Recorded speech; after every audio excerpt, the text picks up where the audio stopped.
8 দফা দাবিতে খামারবাড়িতে কৃষি অধিদপ্তরের প্রধান ফটকে অবস্থান নিয়ে বিক্ষোভ করছেন কৃষি ডিপ্লোমা শিক্ষার্থীরা। এই মুহূর্তে খামারবাড়িতে কৃষি অধিদপ্তরের সামনে আছেন সহকর্মী ধ্রুব ব্যানার্জি। সরাসরি যাচ্ছি তার কাছে।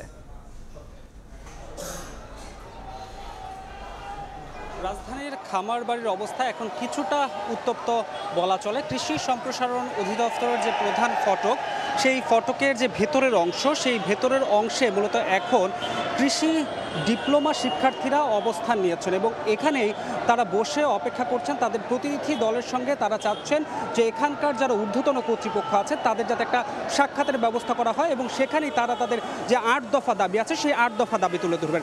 এবং আমরা যদি একটু বাইরেটা দেখাতে চাই, বাইরের অংশে কিন্তু শেরেবাংলা কৃষি বিশ্ববিদ্যালয়ের যারা শিক্ষার্থী রয়েছেন তারা অবস্থান নিয়েছেন এবং তারাও তাদের যে 5 দফা দাবি আছে সেই দাবিগুলো তুলে ধরেছেন। তারা মূলত বলছেন কৃষি ডিপ্লোমা শিক্ষার্থীদের পক্ষ থেকে যে 8 দফা দাবি তুলে ধরা হয়েছে সেই 8 দফা দাবি অযৌক্তিক বলে জানিয়েছেন এই যে এখানকার যে শেরেবাংলা কৃষি বিশ্ববিদ্যালয়ের যে শিক্ষার্থীরা অবস্থান নিয়েছেন তারা। এবং পাল্টাপাল্টি এখন আমরা প্রথমেই যেটা লক্ষ্য করেছি যে এখানে কিন্তু আজকে সকাল 6:30 থেকে কৃষি ডিপ্লোমাধারীরা মূলত এই প্রধান ফটক আটকে অবস্থান নিয়েছিলেন এবং এরপরই কিছুক্ষণ আগে থেকে, ঘন্টা দেড়েক আগে থেকে এখানে শেরেবাংলা কৃষি বিশ্ববিদ্যালয়ের যে শিক্ষার্থীরা আছেন তারা এসে এখানে জড়ো হন এবং স্লোগান দিতে থাকেন। এক পর্যায়ে তারা খামারবাড়ির ভেতরে প্রবেশ করার চেষ্টা করলে পুলিশ এবং সেনাবাহিনীর যৌথ প্রচেষ্টায় তাদের কিন্তু আটকে দেওয়া হয়, অর্থাৎ ভেতরে ঢুকতে দেওয়া হয় না।